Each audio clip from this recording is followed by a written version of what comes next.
U pyet sa përket sulmit nga Gjandarmeria Serbe, nuk po dihet faktikisht a Gjandarmeria Serbe janë grupet lidha me radojqiqin në pjesën pikën 0 atje tek Leposaviqi mes kufijet mes Kosovës dhe Serbisë. Sa të informacionet që ju keni aktualisht sa përket këtij sulmi, pasi që është ndërlidhur edhe sulmi i kaluar, pra ku janë rrëmbyer 3 pjesëtarë të policisë së Kosovës, më pas atij rrëmbimi kemi parë sulmin e Banjskës.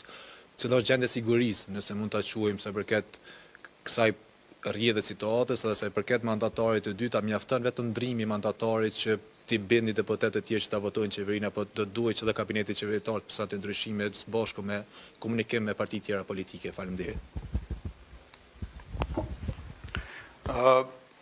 Sulmi, me çfarë dim deri tani, ka ndodhur në territorin e Republikës Kosovës.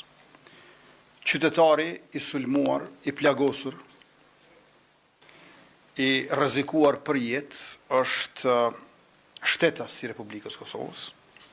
Gjithçka tregon që e kanë sulmuar sepse është kundërshtar i politikave dhe i regjimit të presidentit të Serbisë Vučić. Policia ndodhet në vendin e ngjarjes që prej atëherë në asistencë edhe me KFOR-in dhe po kryhen procedurat hetimore. Është e qartë që fqinji ynë verior po vazhdon me sulmet e veta të cilët kanë qëllim disiplinimin e serbëve dhe në anën tjetër destabilizimin e Kosovës. Por unë jam i bindur që me organet tona të sigurisë dhe të inteligjencës, në bashkëpunim me partnerët tonë ndërkombëtar, ajo do të dështoj në të dy këto fronte.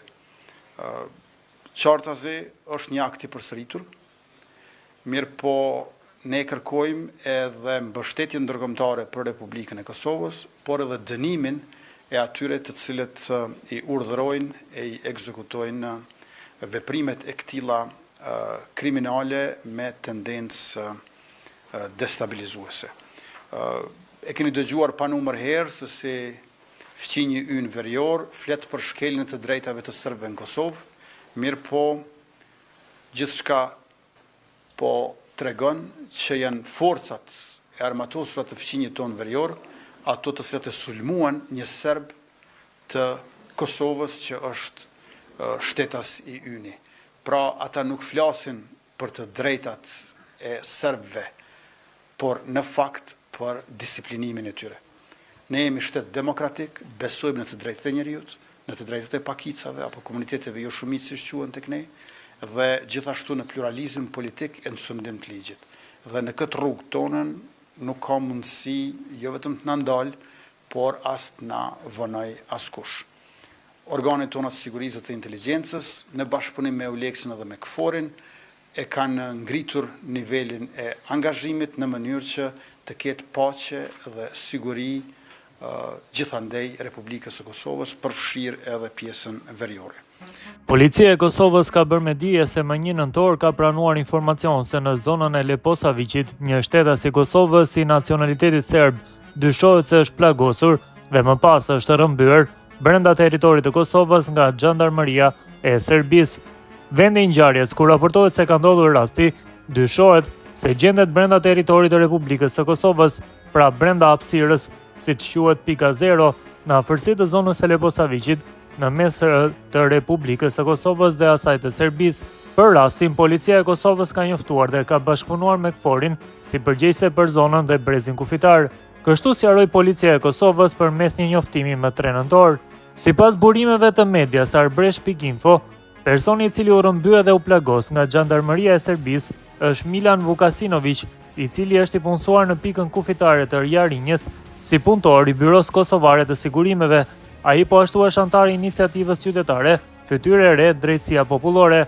Më datë 1 nëntor, rreth orës 12, Milan Vukasinović ndodhej në automjetin e tij Lada Niva me targa në P025 UI, ngjyrë bordo, në fshatin Jelakse, në vendin e quajtur Logvic, e cila gjendet në territorin e Kosovës, afër kufirit me Serbinë, deklaron një qytetar nga Leposaviqi, i cili mbetet anonim. I njëjti deklaron se Milan shpeshherë blinte mjalt nga Daki Antiq, nga Kurshumlia, i cili është i punësuar në ushtrinë e Serbisë. Edhe atë ditë kishte shkuar për të marrë mjalt si zakonisht. Sipas zakonit, Anti hynte rreth 200 metra në territorin e Kosovës dhe pastaj kthehej në Serbi, ndërsa Milan zakonisht blinte deri në 5 kg mjalt prej tij.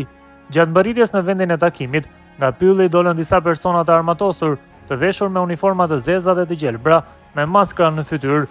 Milan nuk u ndal për vazhdoi të ngiste makinën.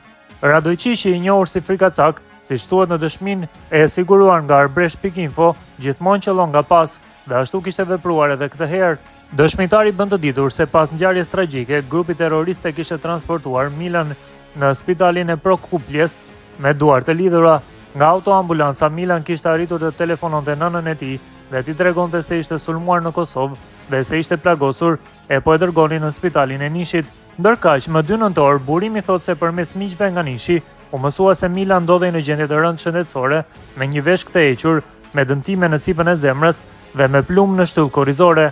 Gjithashtu, sipas burimeve të tjera, Milan Radojqish ka qenë ai që ishte parë në Kosovë bashkë me pjesëtarë të Agjencisë së Sigurisë Ushtarake të Serbisë, mes tyre edhe një oficer me emrin Sedlar. Ata kishin qenë me 3 xhipa patarga në Proklupje. Askush nga policia nuk ishte guxuar të pyeste se çfarë po ndodhte, u shpreh dëshmitari për Arbresh.info. Milan Vukasinović më pas ishte dërguar në spitalin e Nishit, ku e kishte pritur drejtori i qendrës klinike të Nishit, Zoran Perishić, u shpreh ai. Sipas burimeve, Perishić kishte ndaluar personelin mjekësor të jepte informacione për gjendjen shëndetësore të Milan, i cili ishte plagosur dhe rrëmbyer në territorin e Kosovës. Dëshmitari që rrëfen rastin pohon me përgjegjësi se ka qenë me Milan në vendin e quajtur Jelace, por se asnjëri prej tyre nuk kishte hyrë në territorin e Serbisë. Të njëjtat burime bëjnë të ditura se Milan Vukasinović është i punësuar në pikën kufitare të Jarinjës si punëtor i Byros Kosovare të Sigurimeve. Më tutje thuhet se Vukasinović nuk është larguar nga institucionet e Kosovës që nga viti 2022 dhe nuk ka shkuar në Serbi që nga ajo kohë. Më tutje burime theksojnë se në vitin 2024 Milan Radojqish kishte tentuar ta vriste Milan Vukasinović duke i vendosur eksploziv në automjetin e tij.